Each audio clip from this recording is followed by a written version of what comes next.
A chance to escape Murdoch's embrace. In 2009, I attended the wedding of Miss International Chief Executive Rebecca First. The ceremony took place by a lake at a country estate. I stood next to TV presenter Piers Morgan while Paul Deck, the Daily editor, was a few years away. Paul Murdoch was closer to the action. David Cameron hung back up the slope. Then Gordon Brown, the Prime Minister, arrived late with all eyes turning to me as he walked down the lake.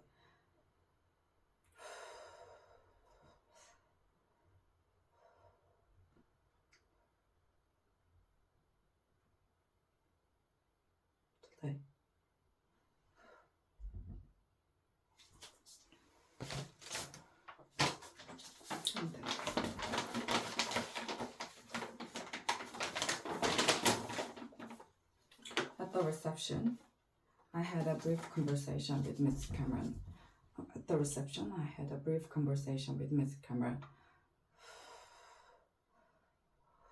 I hoped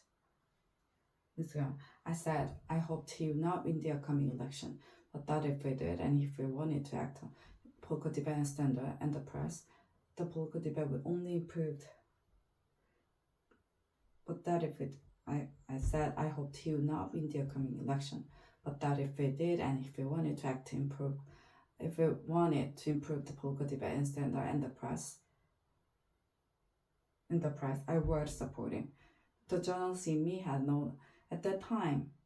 For some time, the journalists in me had known that the relationship between politics and the media was not serving the public.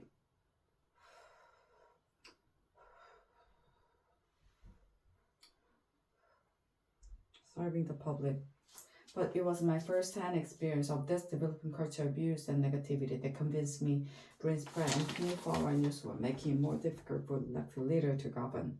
It's got worse, hasn't it? He said. I replied that he would be a much stronger prime minister were he to take office, not feeling he owed anything to the big media groups. At that point, Mr. Murdoch joined us, and we changed the subject. Perhaps we should not have done so, but that we did, however, illustrated something of the dishonesty at the heart of our essential political and commercial relationship. It is not easy to do what Ed Miliband, Labour leader, did last week, make himself an enemy of some of the media's most powerful forces. He was right that Labour got too close to News International, but he was also right that given the media bias against it, he knew why we tried to level the playing fields. In my own defense and as my diary shows, I argued for some years with Tony Blair that we needed to act on the culture of our media. At one point, he tipped me off, asking that I not make my views so obvious in front of Mr. Murdoch, his son James, Lessington, then chief executive of News International. Ultimately, Mr. Blair thought the press had become a problem, but that given our other priority, people would not understand our taking them on. He also thought it would look like revenge for the fact they had turned against us.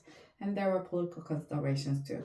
Trying to govern and win an election is hard enough without the press being against you. I accept that for all of us, at times media support was something we courted at the expense of positions of principle on media issues.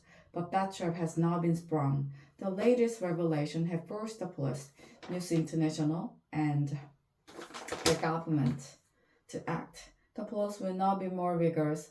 News International will continue with their kamikaze crisis management, which one day will be studied as a textbook case about how not to do it.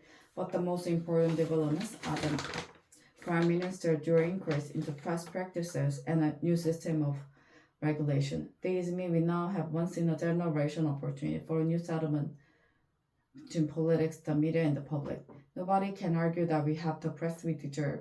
Pressured by technological change, a dominant strain of with media has gone into a spiral of decline, in which this scandal is only the most dramatic developments. Mr. Cameron did not look comfortable announcing the reviews. He has a personal relationship at stake, and given he hired Andy Coulson as his communications director, his judgment is true. Already the backlash from part of press has begun as they seek to maintain that anything but too sleep self-regulation is an assault on a free press. But Mr. Cameron must stand back from all of that and ask himself what is the right thing to do. He did some of it last Friday.